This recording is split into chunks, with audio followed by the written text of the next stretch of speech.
أعوذ بالله من الشيطان الرجيم بسم الله الرحمن الرحيم الحمد لله رب العالمين الحمد لله الذي بنعمته تتم الصالحات الحمد لله والصلاة والسلام الأتمان الأكملان على رسول الله محمد صلى الله عليه وسلم رب اشرح لي صدري ويسر لي أمري واحلل عقدة من لساني يفقه قولي اللهم لا علم لنا إلا ما علمتنا إنك أنت العليم الحكيم السلام عليكم ورحمة الله وبركاته أنفو أني أنبو أنكرو لمن قلب بلا كفني مسألة تعالى إنني أو كفو الدين من أود إسلامي مسألة تعالى إنني أو كفو بدنيا من أود إسلامي بدنيا الله تعالى كو القرآن كنو ko muminu be badima kilinde kera ya fo hadisa la sallallahu alaihi wasallam ale muhammadu manto minu sonale ma ulu fana be badin kilinde ka kla fana ni badinya kan ka lata ma chugumi ka hake woro ko fo an nyonje ko anyan janto hake woro nina foli bodela banabato fo bodela saya foli bodela lalilika modela ni baden yi wole ka invitation chiko kola komite ala soso ko ekie kana ko ojabi kera ye hake woro belebele min kofo anye adodete alhamdulillah jani anye do anka wala adala amado mashila kunu kibaroya min chorila ni au ambe kulo dolala minye Allah taala ka jondo e aka jon chama minye ambade islamado e ambade islama chama minye Côte d'Ivoire premier ministre ye min to ko Ahmed Bagayogo alhamdulillah an sigininte yan ka politique publicité ke an sigininte yan ka kuma politique ga mais an siginime yan ka lalilikan de lateme an fawni an baw tlokoro lalilikan minu temeto ame Allah taala dali kan neni aw klo ke klo kunan duye ka alameni noya amma ka klafana ka limanya sabati an alamu kala neni aw beba fongo inna lillahi wa inna ilayhi raji'un inna lillahi wa inna ilayhi raji'un inna lillahi wa inna ilayhi raji'un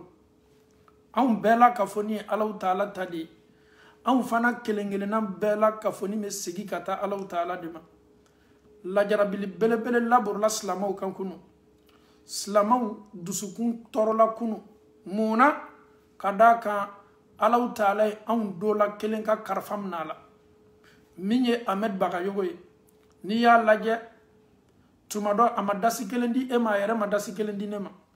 ni ya laje tumado ani neni yere maderika sigika kuma ni ya laje telefoni yere tuntani neni eche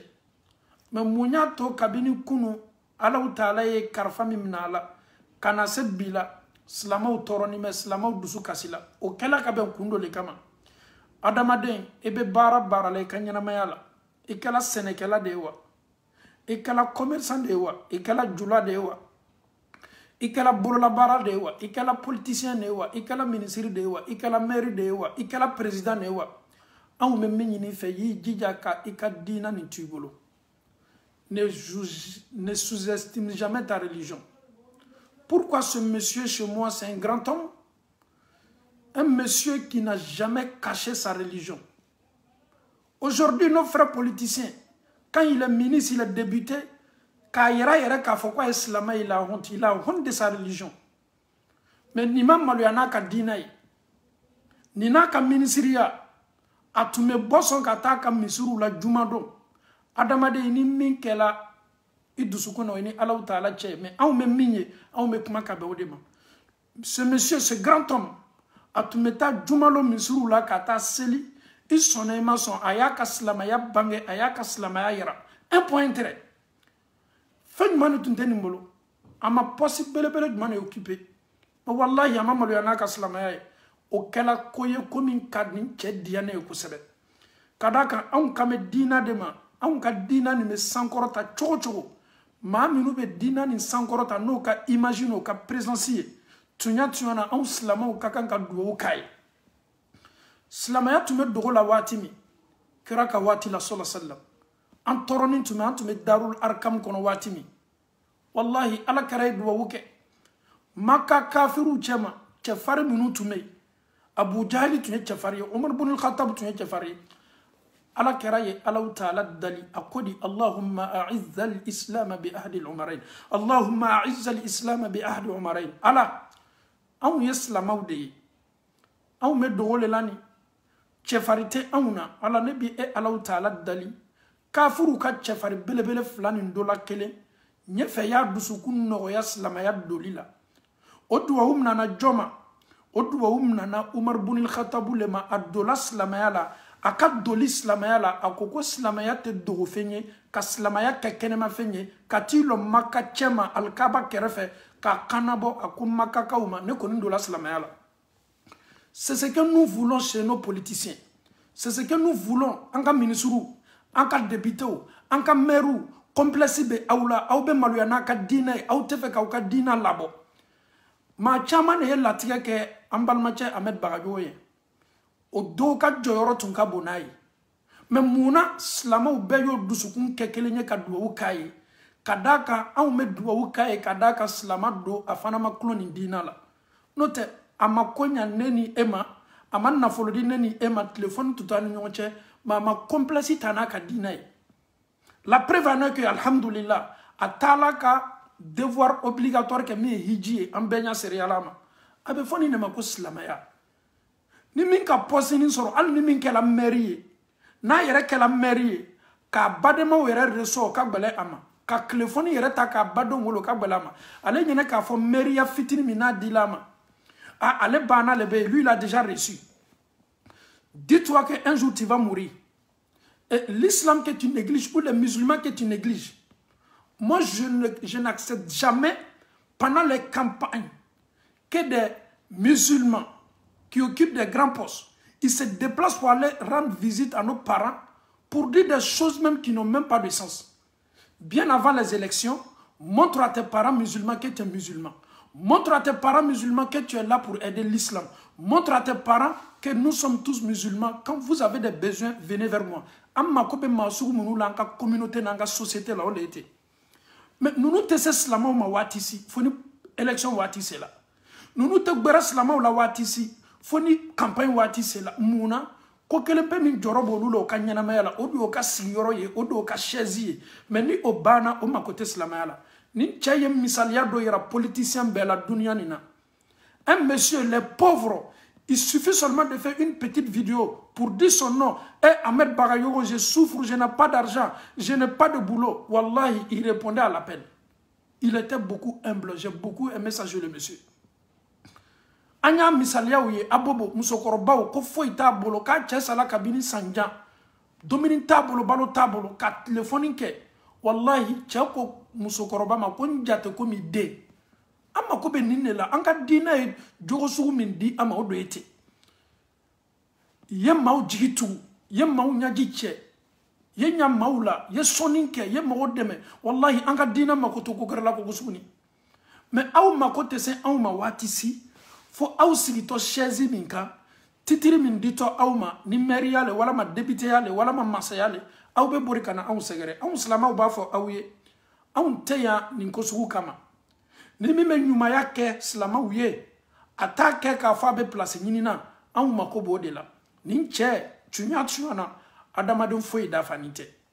dam fente du koloko ka min da fanime ka bo Allah taala ka cideuna mais an kan nyumaya mi no nin che la amode fo pour que dunia politicien nous tolo do ala Côte d'Ivoire fambe la Guinée fambe Mali fambe awye slama u segere awye se abade slama uma awye slama jigitu yatima de minu be awye hinawla ma minu te kanga disoro awye kolon sogi awye fourage di abade slama uma anga dina ye ni ne fo anye ama fo ka uketo bekala de uketo bekala mairie ama fo ka uketo posit la bema o yere te slama yala mais awya jija aw bade slama awyo jigitu anga chiden senma sallallahu alaihi wasallam kesi dole tumbe na be fama ko baitul mal Slama utume o bolo faranyonka ni songo ni jaka utume takabla bomina bomi ni slama u desanime wari tume tanine la ka slama u deme amo yere la tubabula abe fo mima ko social ka ma u deme mais le monsieur là il était beaucoup connu pour ça que tu sois musulman que tu sois un non musulman aya nyumaya tume se bema abe fo ni ma ko adamade ele ko ki islamay etika ka gbele e ko ki islamay e makuti badona e ko ki islamay e ko ki e kala bi fonctionnaire e kafsani badonye e ko ki islamay a chemaw kana na kana itoro wallahi anya islamay association maw no makobe kokola nini chebe o chama meta segere ame fe kaninke abo mademe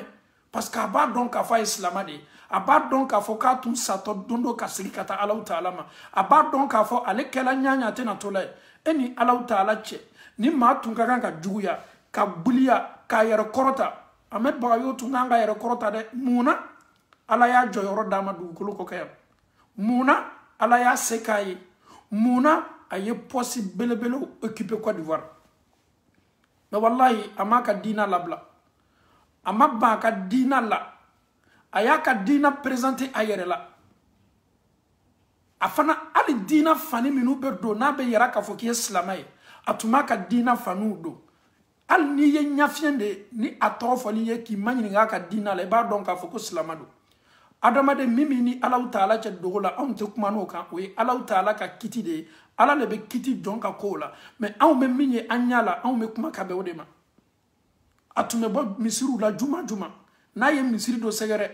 abe boy juma na to abe ta kata sel misiri berala na bola ya abe ta kata sel misiri berala abe foni ne mako islamaya on mako be ni islama sugu le fanana minu be anga dina imagiyera mini be anga dina valeur dama ka yara ka fo on ye mabaye on ye ministriye mais on ye islamaw de ye on fana koloni me anga dina ye on fana kanime ka anga dina de yera on mako be ni ne la vous portez le costume. Si c'est la campagne, vous venez parler français belebelo. Après ça, c'est fini. Non, on slama te la autowe. On slama be dwo ken inchei.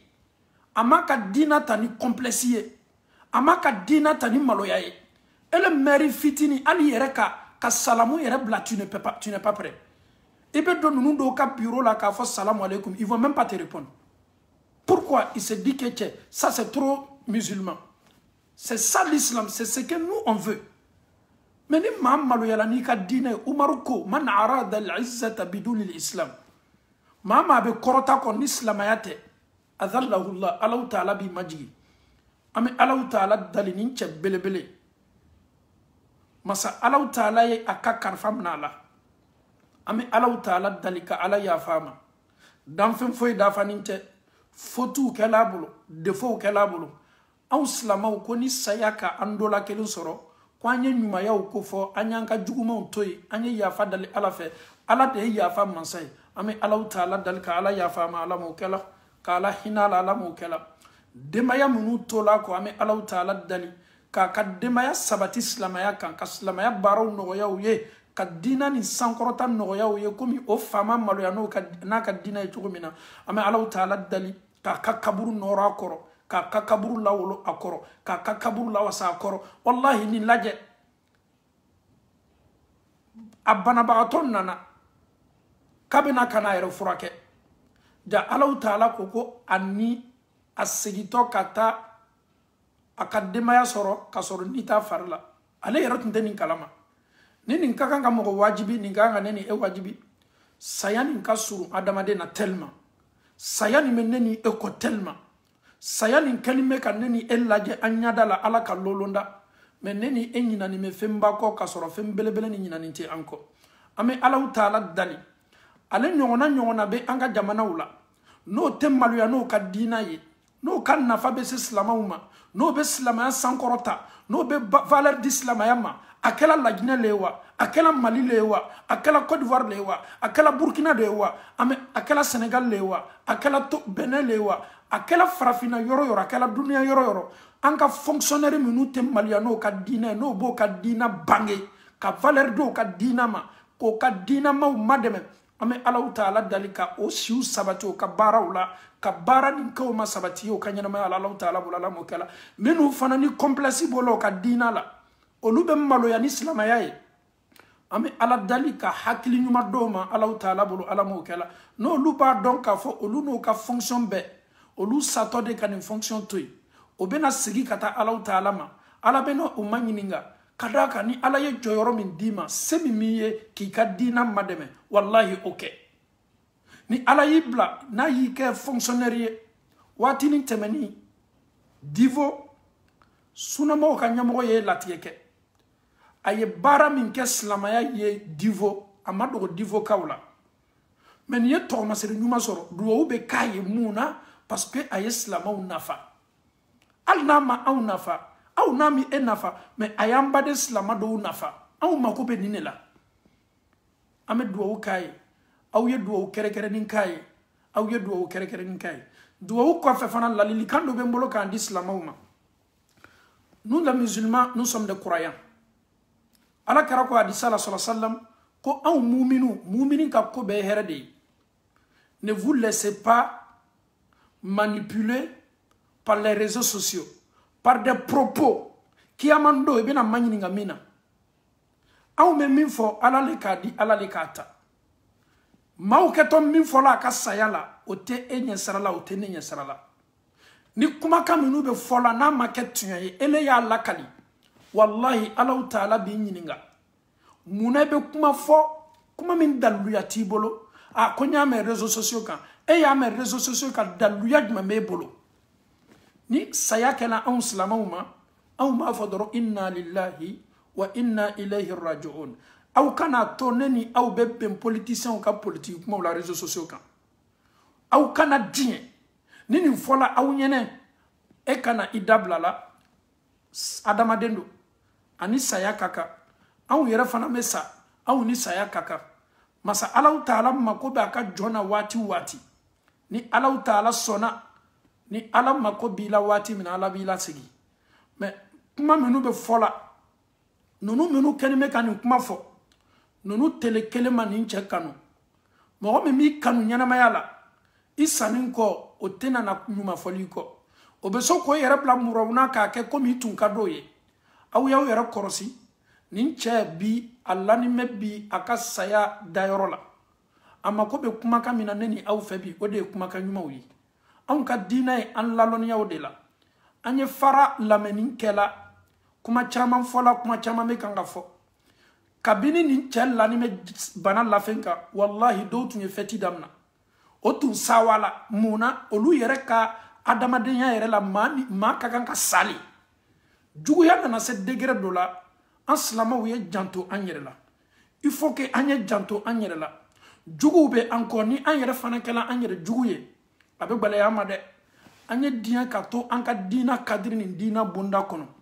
an fotaw anya seninya an ketaw anya seninya ni mi ya ye ka fo ko Ahmed Bagayogo kabina ma safolo olu tunya saya nata kiyamando olu ni Allah taala be nata ni kitike minu ye asaya ko annoncer ka kuma jugu nyasi ama ka soro a jogo tuntoye wallahi kiyamando nunu kelengelena bela ka foni me kiti ani Ahmed che elefana par ignorance i farla nunu kan ni kuma kan kunta nyongona la billahi tallahi kiyamando kiti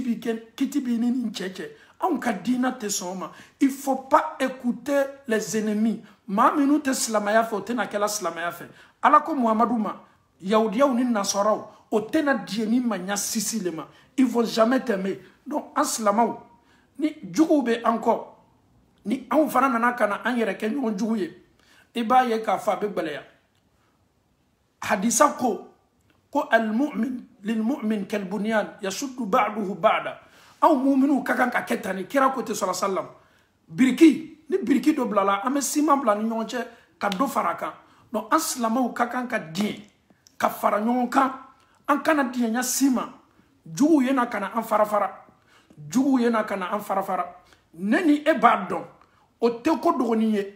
Côte d'Ivoire neni e kanson amanson jamu sugube ikala fofana ikala watara ikala diabiye ikala berete ikala touré ni slama jamu koni mila itemena toroya mina i yere badon ala badon lo slamaw antemena mina samu antemena mina santantemeni nun la yini tinte foye foka slamaw toro derekiba ye yile etume toro tasabia yi bolo tume toro o tume do misuru kono ni juguya benya sina ama Côte d'Ivoire parce que anye slamade mais anya donc a foko watu temena de bi ni slama u besela ko ka dina ke kanya slama u te gbena bi Côte d'Ivoire borite kala slama u ko komna dereki patu u te lamalo yala an faw tɛ lamaloya la an baw tɛ lamaloya la aw y'a dɔn k'a fɔ ko an ka diina bi a ye sankɔrɔta sɔrɔ dɛ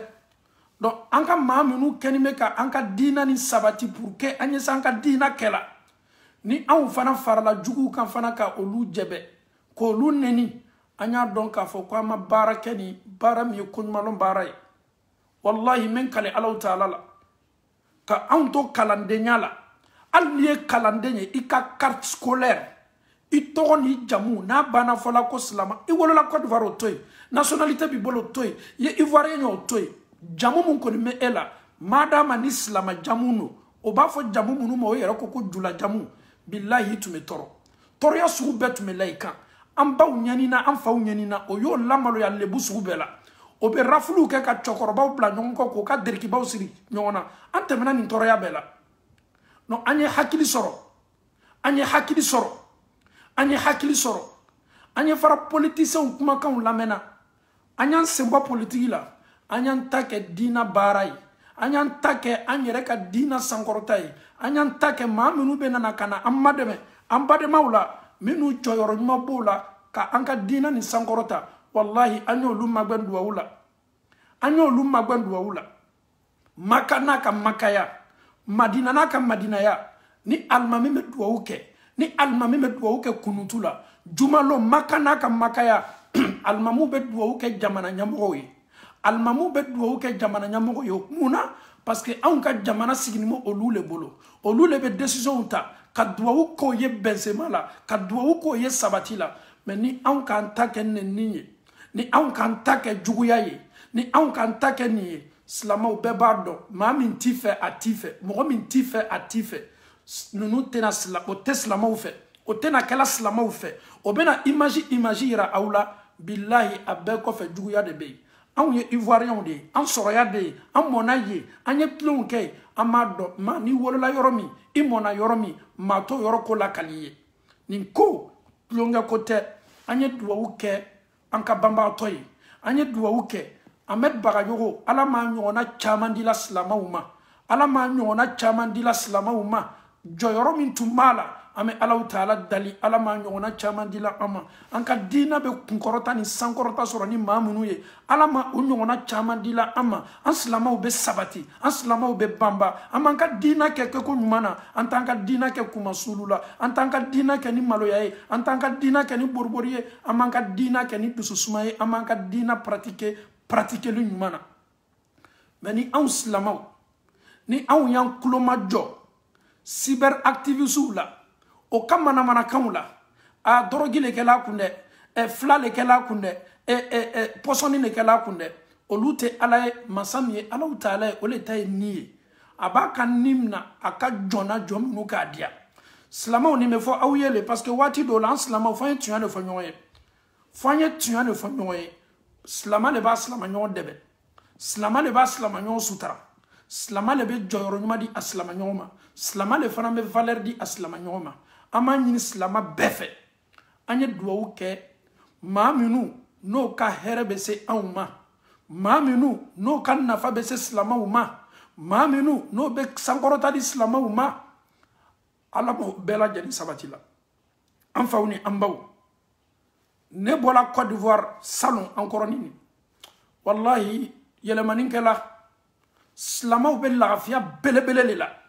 silamaw bɛ dususuma belebele de la an baw ni an faw bɛ bɔ Abidjan fo Buake sɛbɛn ma ɲininka o la an baw ni an faw bɛ bɔ Buake fo nord la carte ma ɲininka o la o bɔla nin kɔlɔlɔ bonda kɔnɔ o bɔla nin tɔɔrɔya bonda kɔnɔ wallahi mun na parce que alhamdulillahi rabbil alamin Alahu Taala ka sabati di an ma bi mais ni ne ni e ye fɛ an bamusow ye lamaloya si tu aimes réellement ta maman tu aimes réellement tes papas tu aimes réellement les musulmans et silamaw bɛ dɔgɔya ko min o le ka di e ye la c'est pas ça l'islam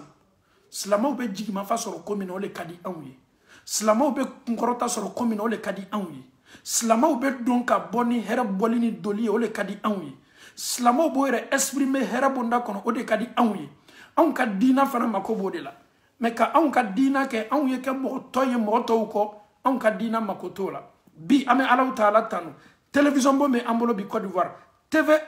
radio Albayan ni be ngorota de télévision bo ngoro ambolo mi e furqana ni be ngorota de aslama be wajibili ke fambe fe ni be ngorota le ali slaba kan amena loka wajibili ke ali slaba kan anga slama minu be no be kumani chrétien we obena joka slama o convainc on est partout maintenant en kanime ka dina ni kofo pour que dina ni sankorota soro slama on ni emako de la ijil itoloma lo ni herbaye ka wallahi tado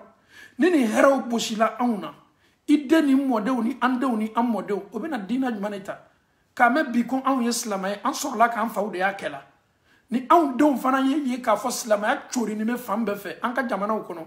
an ka don alhamdulillah obe sawa obe kungorota soro obo ka dina ke ko nyumana slama don mako be bara minu la be odeti aw ye sabari aw kini kloma lo politicien una minu kani me ka juguma fo ka nyasi an ka saya ferema bani min kela aw ya fo ko ala le ka di ala le ka ta an te yanka ma accusé an kole ni ala taala ka ma min ka karfam na la wati mi o wati le diala ala taala ne tombez pas dans leur jeu. Ahmed Bagayogo, qu'il veut à son âme, à son tunketo salali. Ne me kumana, ne son âme, son messa. Masachama sala. Et Mouna l'était ça, Allah kera salao. Sallallahu alayhi wa sallam. Mais le prophète est décédé. Abou Bakr est décédé. Omar est décédé. Ousmane est décédé. Et pourquoi lui ne va pas décéder? En sonna, Allah ta'ala bara minke. En slama ou bafongo, alhamdulillah. Allah ni ka kewali do ika bara minke. A dialile Allah ta'ala kewali mina yake onyama. En slama ou be mifo. Ye ya fa ambalma chema. Ye ya fa slama nyoma. Ye ya fa andoma. Allah mi dali. Aye bara jugu munuke. Defo munu yelala. Ala ye bankuna kama ye ya fama danfen foyi dafaninte ya kanyuma ya fitini mafle aye minya slama uye aye joyoro nyuma min di slama uma ala yo yoro ni laje ka ya fama ile ala taala ka diyan ko son ala taala bolu ala mo kala am fawni ambaw amani ni slama u befe anyi to ka wati dola ka an haklu lakum slama de slamay slama u bese fona nyon ko hakidula mais an slama u tade nyoy slama u bembalia fitini mese do lo nyonche mo tayara ka fo kankan ka farafara o tayara ka ankan ka faras lantan kan ka anyon kele nanyo ke wallahi nanyo ke ame maloya soro nanyo ke ame kumajigi soro nanyo ke ame lebu belebele soro ka alaw taala dien joyoro min tumeni chela slama uye ka anyon belebele di slama u ma Côte d'Ivoire kono ni nin joyoro belebele alaw taala bulu alamu kala ne era ka quartier abubo ne ka quartier merido ne pas don aye here min lase abubo kawma ne pas don aye nafa min lase abubo kawma ne pas don aye labeni min labori abubo ka ne pas don mais on te politicien on taille munye slamaya nioro on me kuma ka ben odema ama alaw taala dali kala ya fama kala ya fambema kala ya fanga sa afrique lingile na bela ka fun ma alaw taala bulu alamu kala alhamdulillah rabbil alamin anfawni ambaw do senima keninko ka nyasi an korochema ka nyasi an badenchema ka nyasi an doma ka nyasi an slama nyoma minye Ahmed Bagayogo duwa kela duwa keto ka benema sama Allah taala bulala mo kala maminu kenime ka juguya akasaya diani me minu ye ame ala dalika hakili nyuma di oluma ne koni ma ko do comprendre kan nyana mayala wallahi billahi juguya do be bi Côte d'Ivoire ibe sen natala chogodi I adamade nyon ka sayala kasoro amasa folo wallahi ni juguya bawde ye juguya mi acheka jugu fokata nata I adamade nyon ka sayala aw slamaw al ni teslamay aw medwo ki ni banabato le ala kenya dima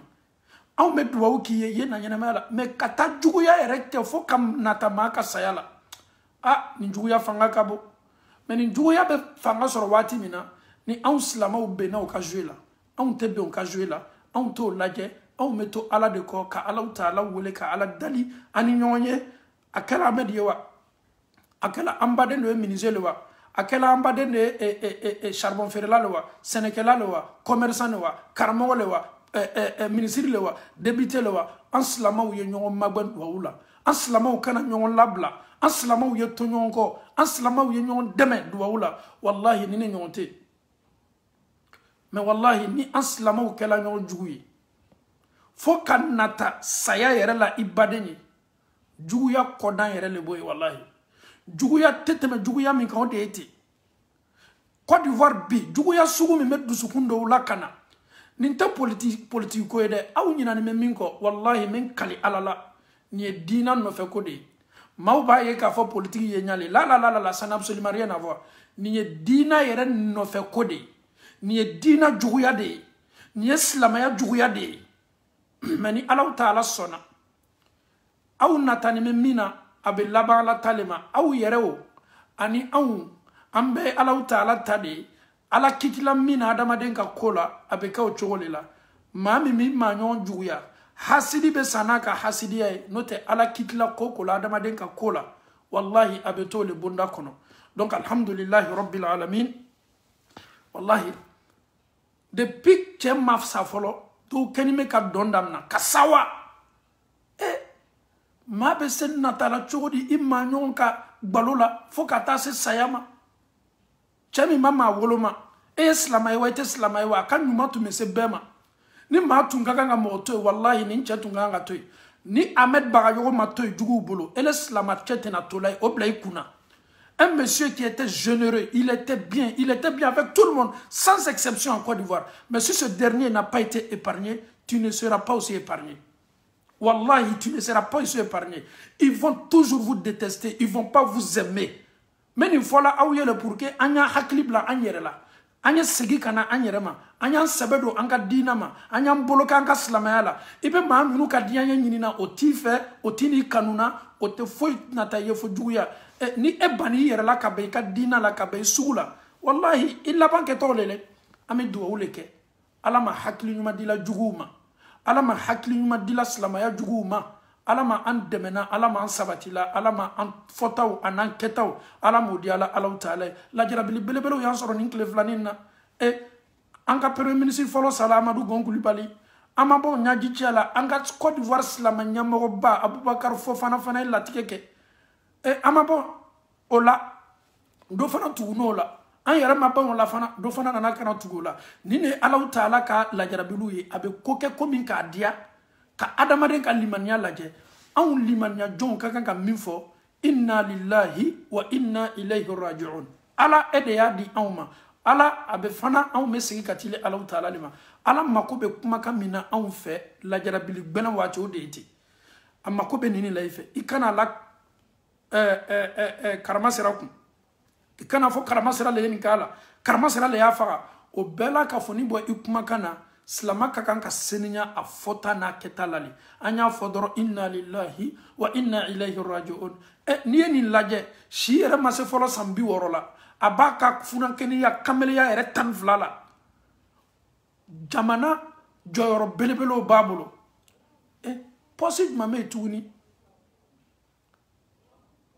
ala ma min d'a ma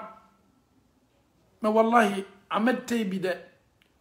bɛɛ b'a kanu ka bɛn ko dɔ le ma ne y'a kanu ko min kosɔn nin tun k'a ye misiriw la jumalo n tun bɛ sawa quand je voyais sur les réseaux sociaux les vendredis ils fréquentaient les mosquées j'étais trop content munna parce que c'est ce que moi je veux anw bɛ nin de fɛ an ka maabaw fɛ i kini yɛrɛ la fisaya i ka diina ma i ka diina nin y'a sankɔrɔta i ka diina nin y'a yira i ka diina nin y'a bange alaw taala kumakan bɛ se sabatila cogo min o ye fɔ bɛɛ y'a dɔn nin n'a ka pɔsi nin n'a ka jɔyɔrɔ nin n'a ka pilasi ale le nana a kanni bɛ ka sujudu bɛ ala ye ani silamaw siginin bɛ a lɔnni bɛ ran na ni silamaw ye ani silamaw kɛni bɛ ka ɲɔgɔn fo anw mako bɛ nin de la an ka maabaw fɛ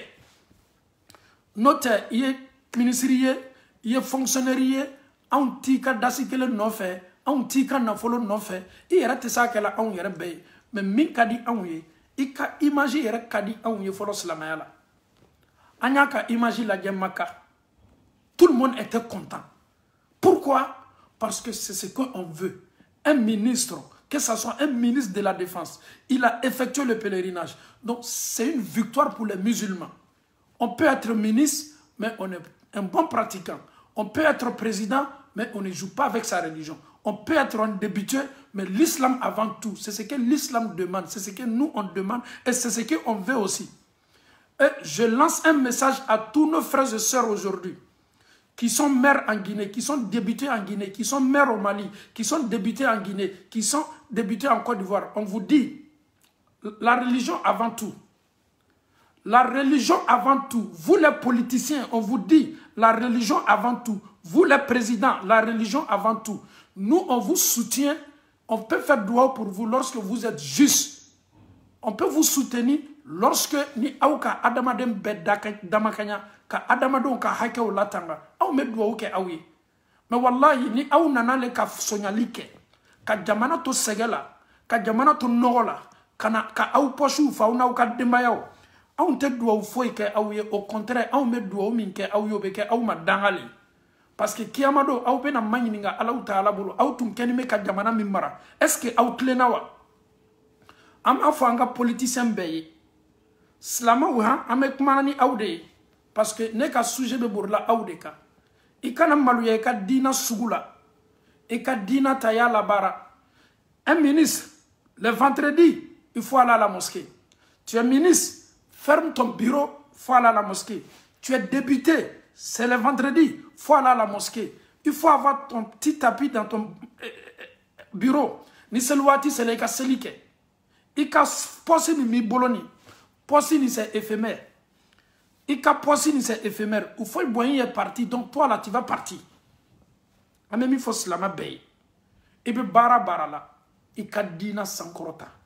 Ika dina bla valeur là. Ika dina exprimer. Ika dina yera. Wallahi ibe sabati sore ka bara la olela. Ala yerebe hine la olela. Ala bi sutara olela. Ala bi la tanga olela. Parce que y est allé à la ta'ala kobla ko benye. Tu es au travail, y est à la koble ka bara nyefe. Tu es ika ministère là, à la koble ka ko nyefe. Tu es ministre, ta yara ka fo ki ka fsani mawye de. Tu es ministre, ta yara ka fo ke le nyonte de. Tu es député, tu penses que tu es mieux que les autres. À la fin, non. Adamado on kanyala yeli la posi babi bolo. Mais à la ta'ala fait, imam fsani dan fe foye. Mami kafsa ni beye ala ta'ala fe we mami slana alanye ka to ka barala ka dien ka amaboko bela tonyoli dabla ye fonctionnaire ye ministre ye président tonyoli dabla kada kan ala ye tonyoli haramuya ayerekuna ka kla ka tonyoli ke haramuye joni nyonche ko ankana na nyon tonyo donc ibe posi la islamato ye slan ala ta'ala ni ala nya saranya le kaboni ko be on fana mako bode la ika ministre yaw abanto le londo ika député yaw abanto le londo ika maire yaw abanto le londo ika chef de quartier yaw abanto le londo fen na abanto ele yidita ni ala taala ni posi nyona kalfaila yesna ala nya ki tu ka barala yesna ala taala nya ode nyonte mais ni yeni taka blay kuna ka foko ede kafsa ni be ka ika dina nyankari ka dina ni to ika malu ya ni dina yi ali salam alaykum yere bla yere o complexe bila a donc a fo bunyamina dilima bunyani mena laben bolonya doma I hakilite bunyamina ala kana amalu ya nanka dinay ala kana an complexe nanka dinay aw munu be Ameriki anyanka dina exprimer aw munu be Europe anyanka dina bange aw munu be Asia anyanka dina bange aw munu be farafina anyanka dina bange dina ni ne bina kasababu ye ka argina di awma aw me argina soro dina ni no fe mais wallahi na anyanka dina bla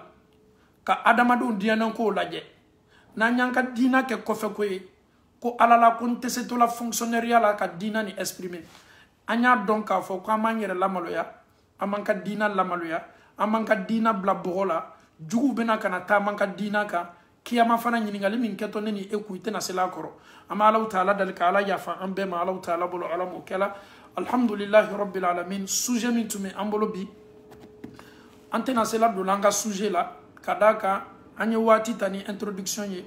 minye anka premier ministre ka latigay ame Allah taala dal ka ala yafa ma wallahi dakuru nya kelen do keto abene ma besama alama ala yafa alama alama ala yafa la salama firbema salama lani me bi kaburu nya na mala am fawni am mo chawna bemaw ame Allah taala dali nonum mako beneni aw ka do doroni labbi alama ala yafa loma alama ala hinanula salama be do ko ye mais dans la main il faut pas s'entre-déchirer. Nous sommes musulmans, nous restons musulmans. Nous avons la foi. Slamaou. Anye donkelen ka bokelenye. Anye faragnonka. tant que ni fanga bana wallahi amese ko belebelo kala mais ni maw bena kana do anna meni fo awye de kadaka sayani ko aw bena kuma chama me réseaux sociaux ka kuma chama photo awye mais islamato ya fodron ko ala le kadi ala le kata ikini yere bla kitla kiyamalo femin dalu ya tibolo amakinyene a prévu tibolo na kuma fola et ya foko a ko tuane parce que tu aimais Ahmed si réellement tu aimais le monsieur a dit alama alaka bara minke anyeto bonda kono ربنا آتنا في الدنيا حسنة وفي الآخرة حسنة وقنا عذاب النار ربنا لا تزغ قلوبنا بعد إذ هديتنا وهب لنا من لدنك رحمة إنك أنت الوهاب اللهم أرنا الحق حقا وارزقنا اتباعه